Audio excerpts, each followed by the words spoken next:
Lucy Grace, and today we are reading Tea Time with Sophia, Grace, and Rosie. And we have our whole tea set. We have Jack has a teacup, I have a teacup over here, then we have a whole teapot. So, let's get reading. Let's have a tea party tomorrow. Sophia, Grace, and Rosie just love having tea parties. In fact, the two cousins had already thrown several of them. Some were for famous singers or movie stars. Others were just for family or friends. By now, the girls were experts in every kind of tea party imaginable.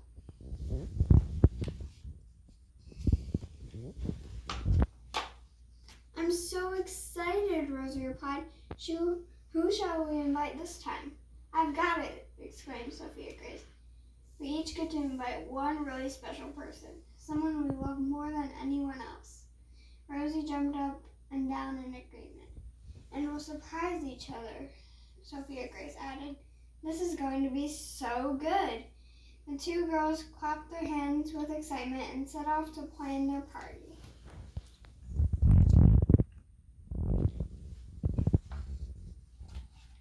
Let's write out the invitations, Rosie said. They each took a piece of pink paper, of course, and carefully wrote what they wanted to say. They decorated their invitations with flowers, princess stickers, and gold glitter glue so they would sparkle. After all, everything really is better with glitter glue.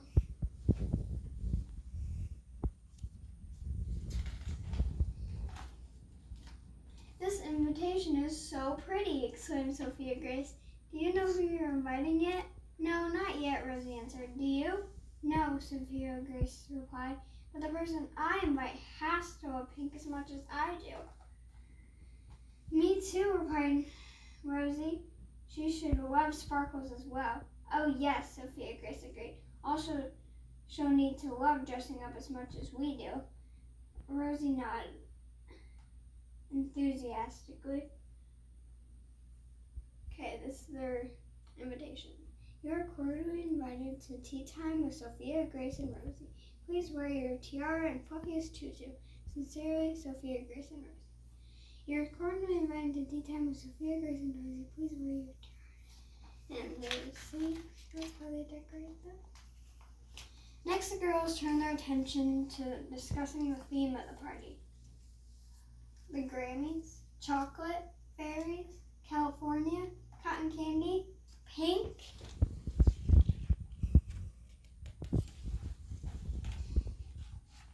Fairy dust makes everything magical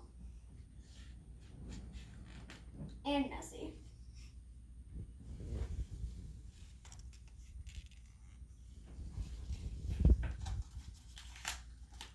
Where shall we have our party this time? Sophia Grace asked.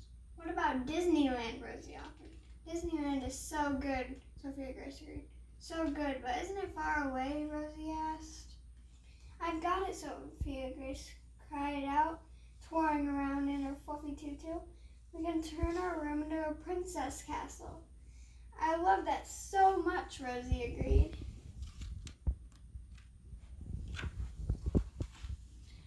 But how are we going to turn our room into a castle? Rosie asked. I have an idea, but we'll need to ask our favorite fairies for help. Sophia Grace added, it's really important for the party.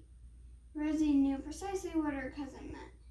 The girl closed their eyes, held hands, and called on their magical fairy friend. When they opened their eyes, they were each holding a very special fairy wand. My party guest is going to love fairies as much as I do, Rosie announced.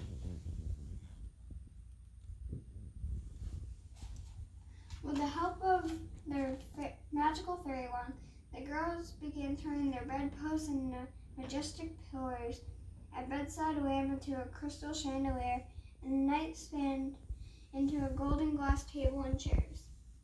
In no time, they had transformed their bedroom into the fanciest, most sparkling castle that ever existed.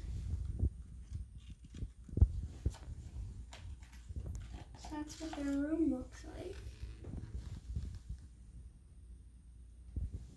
Looks like a princess castle.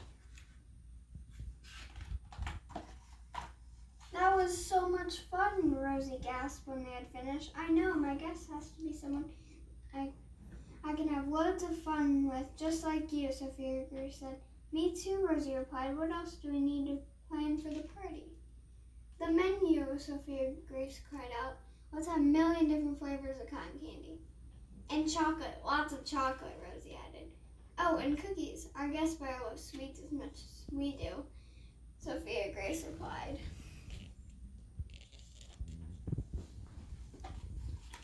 Sophia Grace, Rosie began as the two sat down to have a snack. Planning a tea party was hard work, and their tummies were rumbling. Have you decided who your guest will be yet? I think so, Sophia Grace replied, taking a bite of our sandwich. I know who I like spending time with more than anyone else in the world. Me too, Rosie agreed, taking a sip from her juice box. I can't wait till you find out who my guest is. You're going to be so surprised. I feel exactly the same way.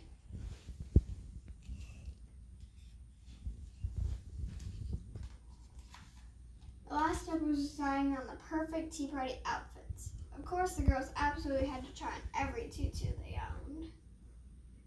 You look lovely in blue, said Rosie. Ooh, that one really suits you, Sophia Grace admired Rosie's pretty purple tutu and matching top. Pink is perfect, they both agreed.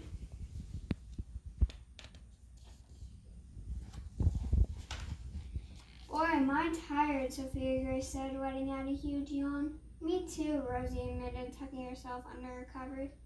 Good night, Princess Sophia Grace. Good night, Princess Rosie. That night, when each girl thought the other was sleeping, she slipped out something under her covers, tipped her over to her cousin's bed, and hid something very special under her pillow.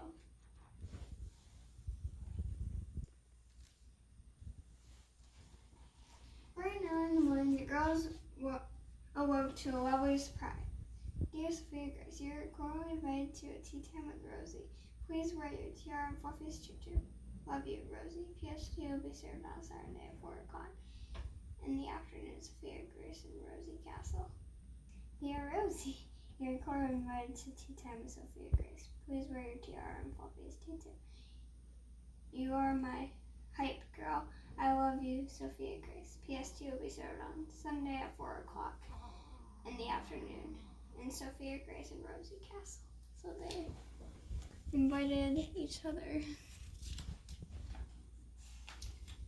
This tea party is so good, Sophia Grace exclaimed, chewing on her favorite flavor, cotton candy. I know, agreed Rosie. Do you think we should return the lunchroom very soon? Rosie continued, taking a bite out of a flour cookie. I think we should hold on to them for a bit, just in case, Sophia Grace answered. I'm so glad it's just the two of us, Rosie said. Me too, Sophia Grace answered. Just the two of us, Sophia Grace and Rosie, rising to the top. And it just has tips for your own tea party. And these are real people. Well, at the end, I hope you like this story. Join me tomorrow for camels.